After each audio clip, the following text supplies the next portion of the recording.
Welcome back, Talkin Fight fans from across the globe. Here's another episode of Boxing News Today. Courtesy of our friends at ep154.com. And here we go with some juicy headlines.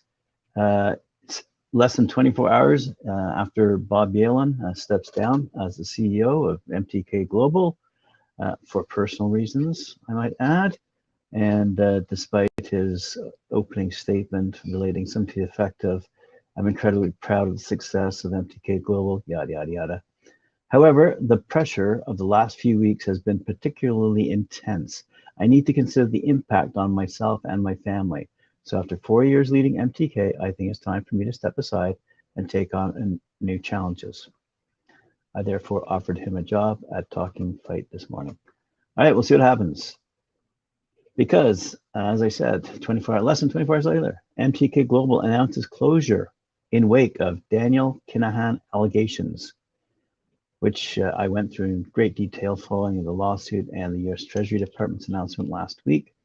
The company made their statement at the same time Tyson Fury and Dillon White were addressing the media before their world title fight, which happens in a few days' time, and I'll report on that in a second. Boxing management company MTK Global will cease to operate in light of the U.S. government sanctions on founder Daniel Kinahan. Kinahan was last week named as being the head of the Irish Kinahan crime gang and hit with worldwide financial sanctions by the United States government, who have offered a $5 million reward, that's US dollars, reward for information on the group leading to the arrest and conviction of its leaders. Kinahan, who has always denied any wrongdoing, is alleged to be one of the leaders of a cartel the U.S. authorities accuse of smuggling drugs, money laundering, and bringing violence to the most vulnerable in society. And in a statement released during Tyson Fury's press conference with Dillon White, MTK Global said, as a business, we have faced unprecedented levels of unfair scrutiny and criticism since the sanctioning by the U.S. government of Daniel Joseph Kinahan.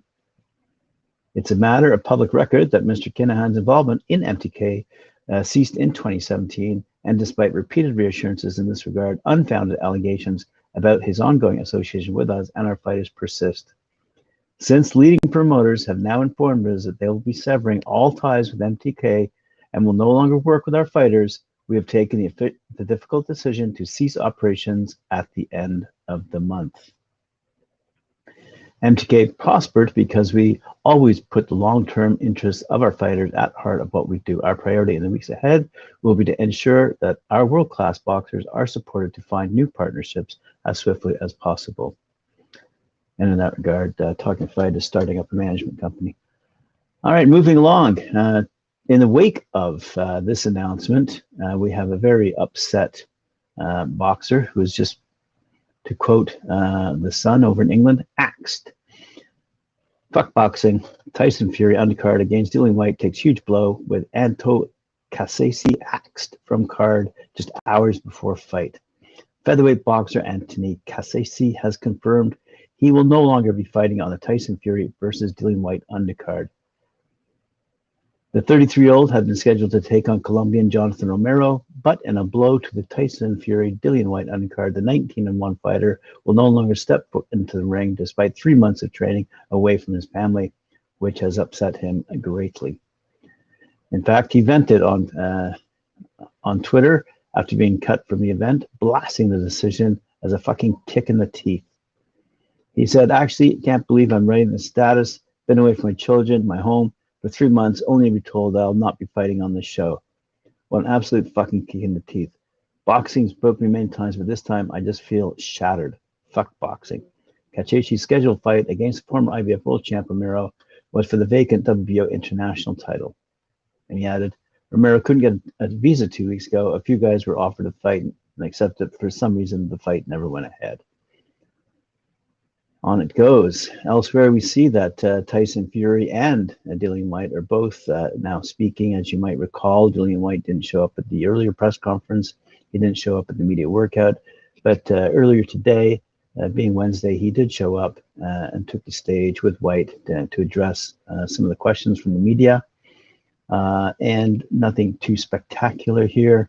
A lot of nicey-nicey He's definitely a man who deserves a lot of respect, and everything I've been able to do in this camp I've done, said Tyson Fury. He'll be fighting the best Tyson Fury. I'm injury free, and he's fighting the best version of me. Fury spoke about the sparring sessions from a decade ago that both he and Dillon White enjoyed, but said not much could be taken from them. Sparring is sparring, he said, adding that they went out for food and drink together, but making it known they're different men and different fighters today, 10 years on. Talking about the odds in his favor, Fury added, I'm not on my A game. If I'm not on my A game, he's going to knock my head off. Whyte added, I believe in myself, and victory by any means necessary, I'll do that. Promoter Frank Warren said, it's going to be a war. Don't miss it. It's going to be a classic. And following these words between these two fighters, there was a, quote, minor altercation on the stage between John Fury, go figure, and members of Whyte's camp, but it didn't amount to anything. The pair had previously contested a controversial split draw in 2018, which saw, they're now talking about Tyson Fury and Deontay Wilder retain the title before losing it to Fury via stoppage in their first rematch.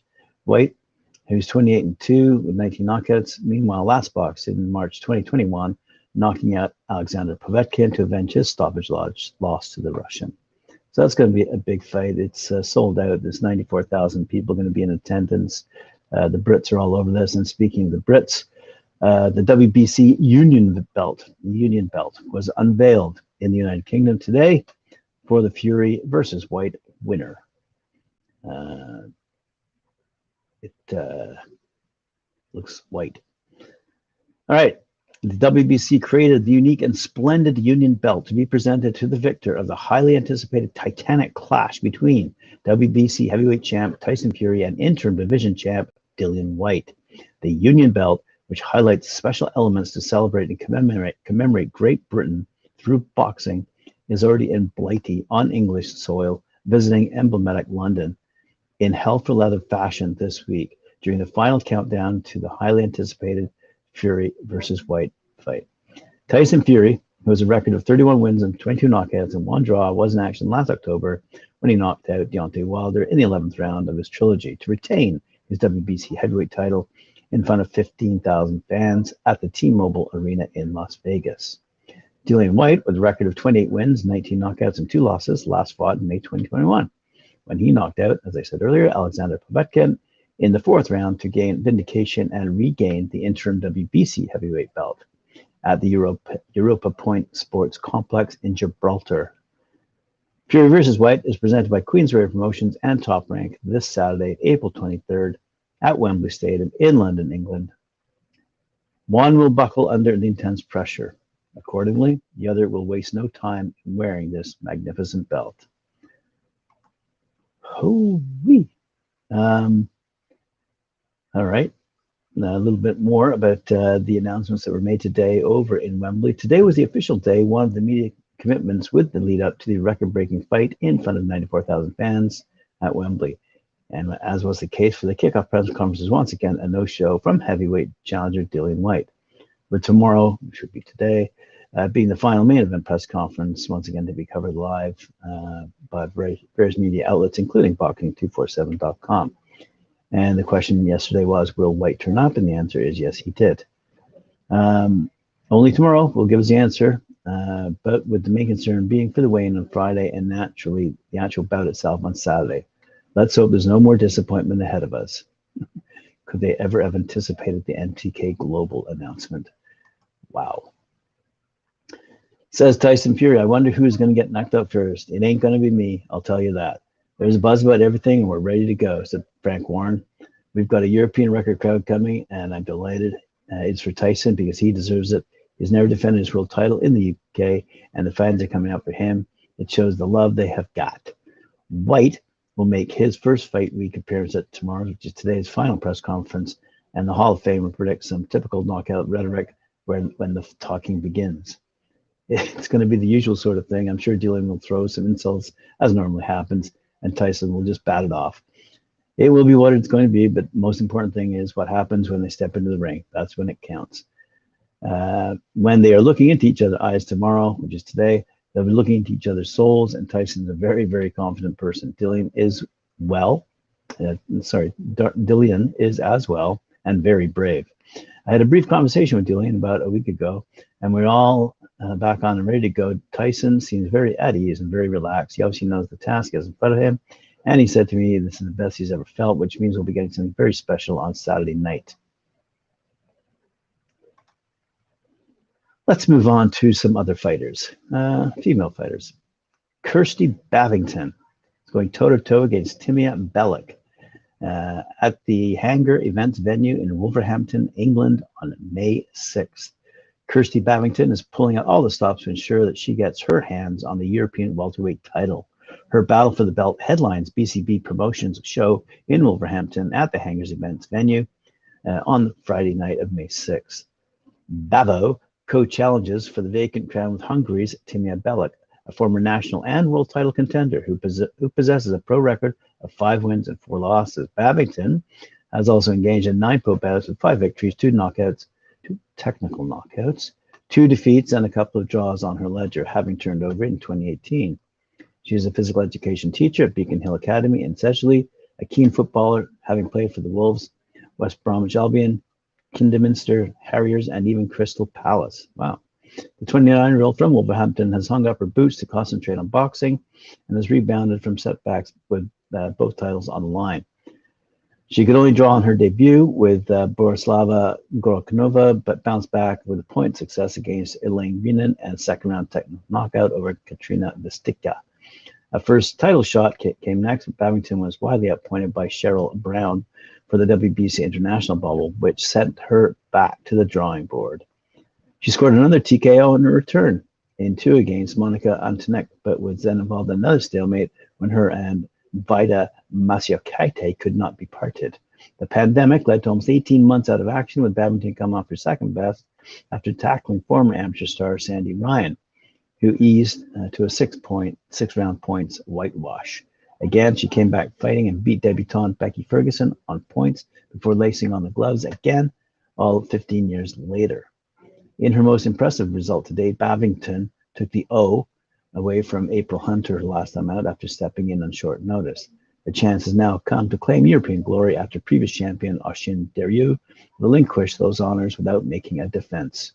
Said Babington, I've been mandatory for a few months, and it's been a long wait. The title eventually became vacant, and we picked the opponent that's coming over. It doesn't matter to me who gets in the ring on the night. The results are in my hands. There's nothing going to stop me. I want to be the girl and get done and dusted. Fair enough. Let's wait and see what the results will be. Speaking of fights in foreign lands, here's one. Love these stories that come out of Ghana, Africa, having spent a few months there, but not having visited the Accra Sports Center, which is where Mickey Bay and Tevin Farmer will tackle each other. It's official. Former world champions Mickey Bay, who's 23-3-1, and Tevin Farmer, who's 30-5-1, will square off in a historic fight on May 21st, 2022, from the Accra Sports Center in Ghana, Africa. Bay versus Farmer, a 10-round lightweight bout, will air live on pay-per-view, available at farmerversusBay.payperview.com. I'm excited this bout came together. It was a lot of hard work for both Tevin and myself, and we're bringing world-class boxing to Africa, said Bay, who is making his return to the ring after a 2.5-year hiatus. This will be a global event that features elite fighters battling in a huge sporting venue that promises to provide an amazing atmosphere. Tevin is one of the best fighters I could face, and when other fights fell out for him, I jumped at the chance to fight him. This is a big fight for both of us at this stage of our careers, and I know what I need to do to make the most of this opportunity, said Farmer. I want to show the world the type of warrior I still am, and that I have a lot of fight left in me. This is going to be a tough fight, but I will come out on top. Bay's last fight, by the way, was against current undisputed lightweight world champion George Kambosos Jr., who's 20-0 with 10 knockouts, a split decision loss that took place at Madison Square Garden in New York City, December 2019. A lot of people felt Bay won that fight. Bay feels revived after a long layoff and promised to be in tremendous shape going into the Farmer fight. This is my chance to show everyone that I'm one of the best fighters in the world, continued Bay. He trains out of Las Vegas. I would love to get my rematch with Kambosos Jr. one day, and putting on a great performance against Tevin Farmer lays the groundwork for me to be able to get that fight in the future. I've been training hard, and I'll be in the best shape of my career. Fantastic stuff. Farmer, who in his last fight lost a close unanimous decision to Joseph Diaz, who's 32-2-1, back in January 2020, believes he can make another run towards a world title with a victory against Bay. A win against Mickey Bay will put me right back in the mix to fight for a world title at lightweight, he said. Everything is riding on this bout, and I can't wait to get in the ring and do what I do best, and that's fight. We've both got our backs against the wall, so this makes for a great night of boxing, and I assure you, this will be a war. Woo-wee, there we go. Wars all over the place, not just Ukraine. All right. Thank you very much for joining me here on Talkin' Fight for another episode of Boxing News Today. I'll see you later on this afternoon at 4 p.m. when I join Mike Gore and Cedric Ben for Knuckle Up. Until then, have a good time. And remember to hit that like, share, subscribe button, notification bell so you're notified when we're coming up next. All right, we'll see you then. Bye.